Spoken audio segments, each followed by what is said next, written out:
Hey, my name is Christine, and I'm one half of the Alps-based elopement photo and video team Made in the Mountains Photo, with my husband Scott making up the other half. And today we're diving into all things winter elopements in the Alps. And I'm making this video guide as a companion guide to the in-depth blog that we already have on our website, everything you need to know about planning a winter elopement in the Alps. And in this video guide, which goes along with the companion guide, which is linked in the comments, we're going to be covering everything from the best places to elope in the Alps this winter, things you need to be thinking about in terms of how to stay warm, what month is best to elope so that you have the best chance at having a winter wonderland, practical advice on clothing, activities, and everything in between. So I'm really excited to cover these things with you today.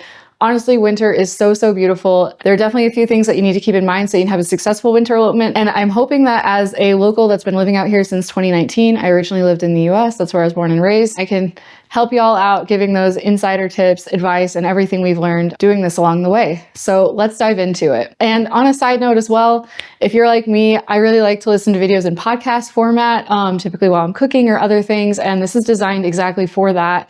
So while I do have some visuals up and stuff like that, it's also super easy while you're cooking dinner or doing anything else just to listen along. So I'm excited and we're gonna dive right in. So jumping right into reasons why you should consider eloping in the Alps this winter over anywhere else, because I know there's so many beautiful places you can go in winter. One, accessibility. The Alps are exceptionally accessible even in winter. From the countless cable cars, chairlifts, funiculars, we have groomed hiking paths and even groomed sledding runs. You're sure to find an elopement location you love. So even if you aren't a skier or snowboarder, there's plenty that you can do. And not only that, but the Alps are just really well connected. So if you're wanting to get around with public transportation and not deal with a lot of mountain driving, the Alps are a great place to be able to easily explore the mountains without feeling like it's difficult to get around. Two, in terms of weather, the Alps are fairly mild compared to a lot of other winter destinations. While winter is still cold, of course, temperatures rarely dip into the single digits Fahrenheit, and you're more likely to enjoy days ranging from like 20 to 35 degrees Fahrenheit. That can lead to sometimes the snow is a little iffier depending on the area you go, which we're going to touch on. But overall, more mild temperatures. For myself, having previously lived in places like Idaho and Wyoming, where winter temperatures can be like -30 or -40 degrees Fahrenheit, I really am enjoying the less frigid temps that you'll get out here. And then lastly, the Alps are a really great destination because you have unique activities here that you won't find anywhere else. And I say that with all these things you can do in a lot of other destinations, but also close to each other or even within a single day, I think is hard to find. And there are a few things that you literally just can't do anywhere else. I haven't seen them anywhere else, at least. Whether it's a heli elopement, dog sledding, ice skating on an alpine lake, there's something for everyone out here. And I'm excited to dive more into that a little bit later in our guide. But the Alps are awesome. You do not have to be a skier or snowboarder to enjoy winter out here. Next important thing, you're probably wondering, okay, the Alps sounds like a cool winter destination, but where should I go in winter? And I would say that this is a really important question to consider because temperatures out here and just in general, the weather, it has changed a lot over time. And so picking the right place matters because some places feel a lot less wintry than others, especially with just having reliable snow and stuff like that. These are places that tend to be ski towns with slightly more reliable snow. And really, if there's like one place above all of them that I'd pick, which is why I'm going to bring it up first, it would be St. Moritz, Switzerland. St. Moritz just makes one of the best winter locations in my mind, thanks to the fact that it has really reliable snow. It's like at a high altitude location, one of the highest altitude locations in the Alps. So you get that great snow, you have easy access to mountaintop and valley locations.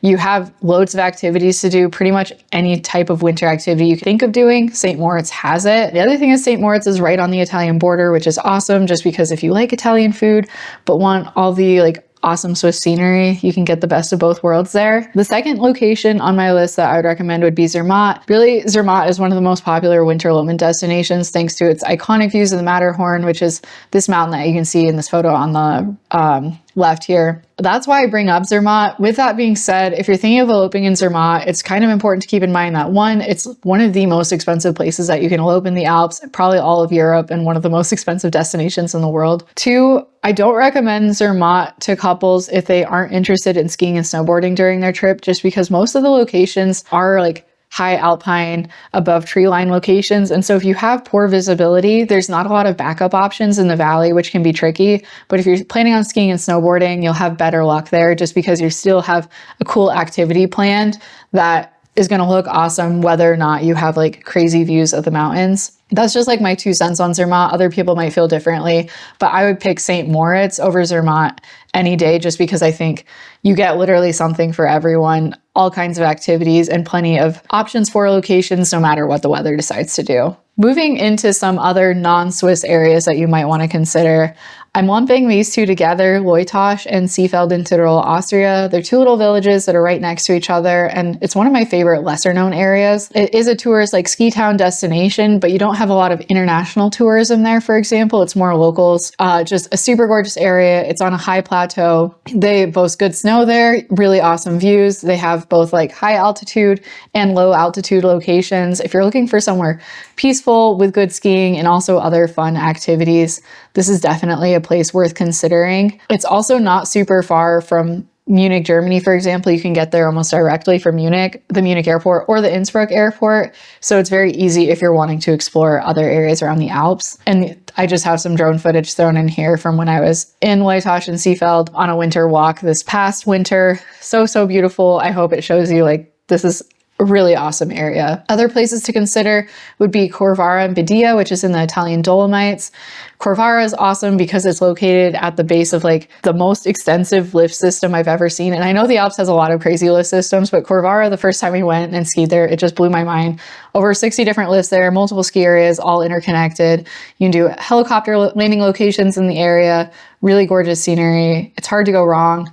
I would say Corvara, the Dolomites definitely get snow. Sometimes it's a little bit less snow than other parts of the Alps, like in Switzerland, for example, if you were to go to St. Moritz or Zermatt. With that being said, it is a really gorgeous area. And you have great accommodation options, especially on like the upscale side of things. And so it's an awesome like honeymoon destination too. And the last place that I want to really quickly talk about would be Garmisch-Partenkirchen, Germany. I'm definitely biased towards Garmisch.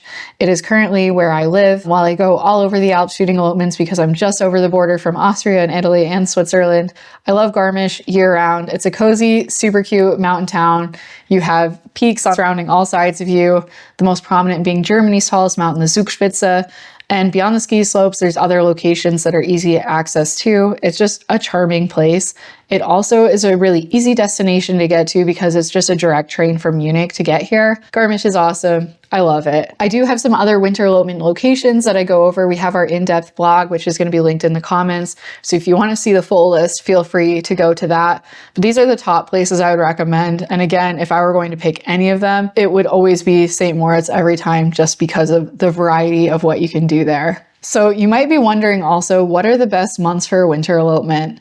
Like I said before, snow is a little bit iffier in the Alps these days. We definitely get it, but choosing the right location definitely matters for that. I like St. Moritz because it has such reliable snow and it's at a high altitude spot. But typically in general, we recommend planning a winter elopement during either late December, January, or else February, because these months all offer the most reliable snow and they aren't quite as wet as some of the shoulder months such as March and April, which can be rainy instead. The other thing is a lot of locations don't really become accessible until right around Christmas time, which is when a lot of the ski areas open.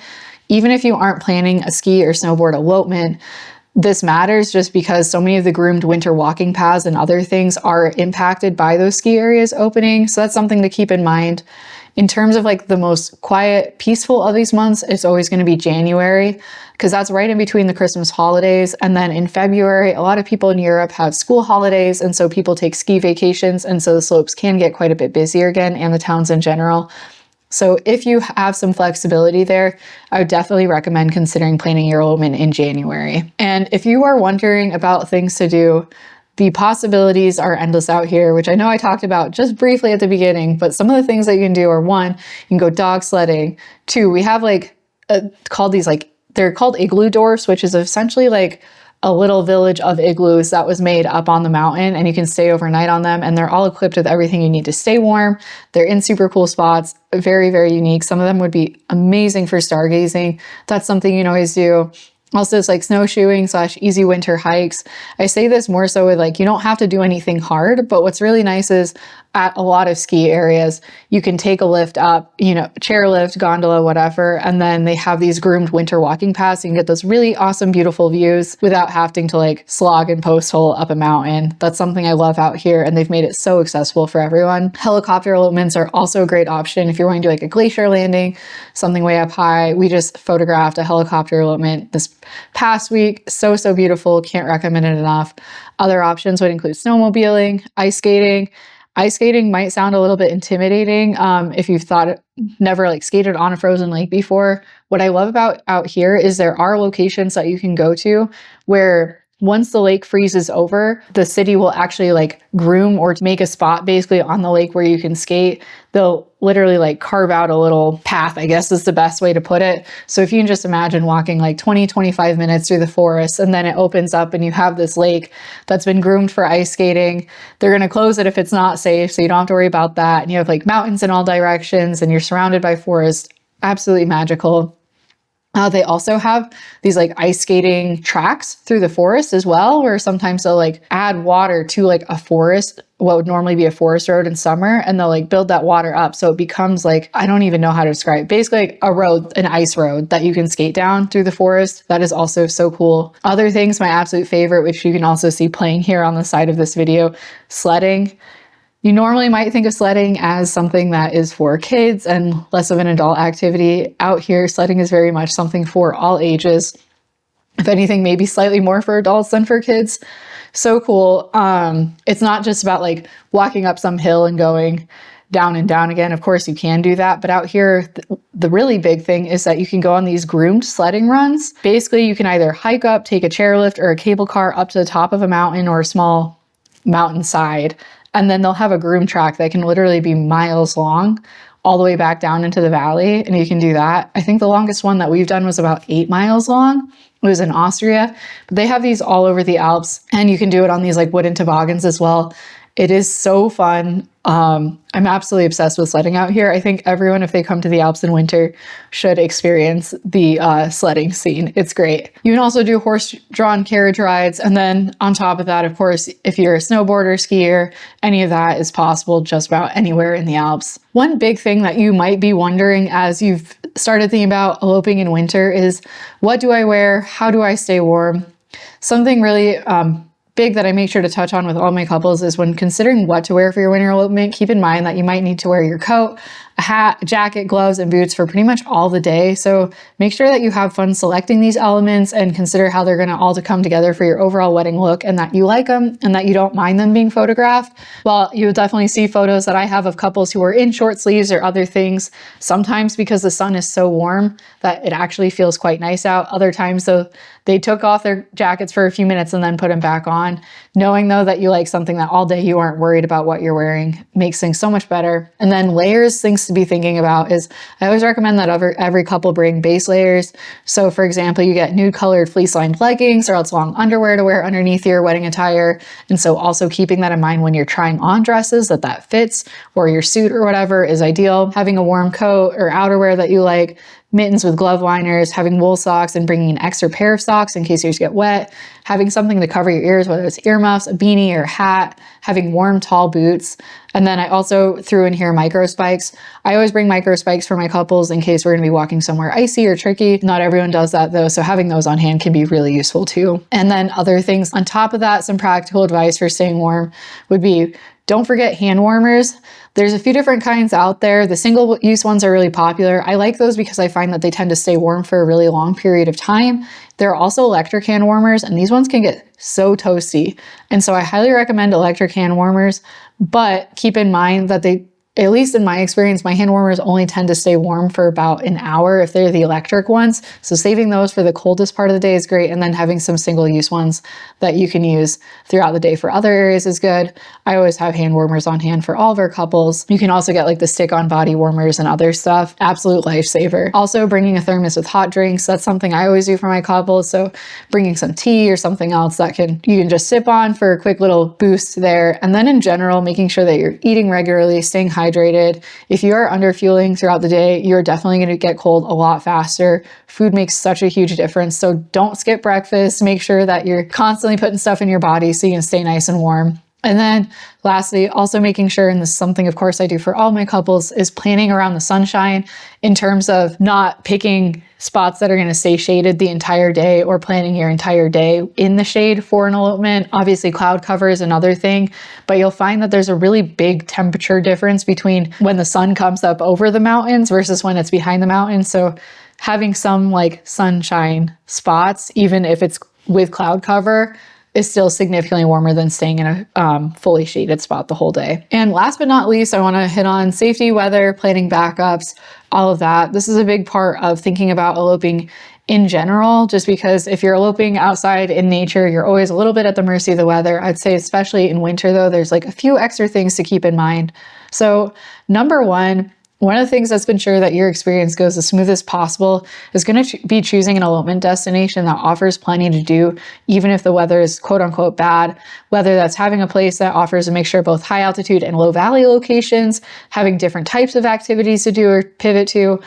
All that is going to really help make sure that even if plan A doesn't work out, there's plenty of options for plans B, C, D, and so on. You definitely don't want to have to feel like you aren't able to do anything if the weather doesn't quite work out, or you're gonna have to like stay completely sequestered to your hotel. On that note though, booking accommodation that you do love. So if you need to spend a little bit more time at your accommodation for something, for example, maybe you planned on reading letters outside from family and friends in a scenic spot, but it's just cold enough that you'd rather hang out in your scenic hotel room and do that. Having a great place to stay will definitely help your experience go better. And also the closer you stay to your elopement location, the better as well. In summer, I definitely see couples who sometimes stay 30 to 45 minutes from their elopement locations. In winter, I would really recommend staying within the 15 to 20 minute range max, ideally. Avalanche safety is also something else that I'm always keeping in mind when I'm helping a couple plan their winter elopement. One good way to stay safe with avalanches is to make sure to stick to groomed areas within ski resorts, places that they're going to be closing off if there is an avalanche hazard there. Really important to put safety above everything else. And then lastly, in terms of road safety, if you are renting a car for any portion of your trip, don't forget snow chains. Legalities vary from destination to destination in terms of each country, but generally if there's a snow-covered mountain pass, you do need snow chains. And then there are going to be other roads where you'll see like a sign at the bottom of the road where it'll show like a tire with snow chains on it basically, which means you need to chain up, which is also again why I recommend staying closer to your elopement destination so you don't have to worry too much about stuff like that. And even if you want to use public transit for getting to and from your elopement destination, you can just skip that altogether. And a final note that I want to hit on before we start wrapping up would be, if there was one thing that I think no one really talks about when it comes to getting married in winter, whether it's in the Alps or elsewhere, it's just that everything takes a little bit longer. Whether it's driving time, getting ready with extra layers, taking layers on and off throughout the day, or even just exploring and walking around because you might sink into the snow. Steps are a little bit more awkward. Even for me on a photography side, I'm always running around trying to get all the different angles and I have to move a little bit slower because of the snow. It all just takes a little bit of extra effort. I do want to express though that if you're willing to make that extra effort and a winter elopement really appeals to you, it is more than worth it. There's nothing I love more than a good snowy day, whether the sun is out and everything is glittering or the snow is big fluffy flakes actively coming down and you're in a peaceful forest. Like there's honestly nothing better than that. I'm a sucker for winter. So don't let these different planning aspects put you off or anything like that. There are always ways to work around all these things so that you can have a really awesome winter elopement experience. Awesome. So I know that that was a lot of information, but I hope that you found this guide helpful and as a good jumping off point as you begin thinking about your own winter elopement in the Alps and starting to plan all of that. And if you're looking for one-on-one help, I'd be more than happy to help you get started with that. The best way to get in touch with us is via the contact form on our website, which is linked below.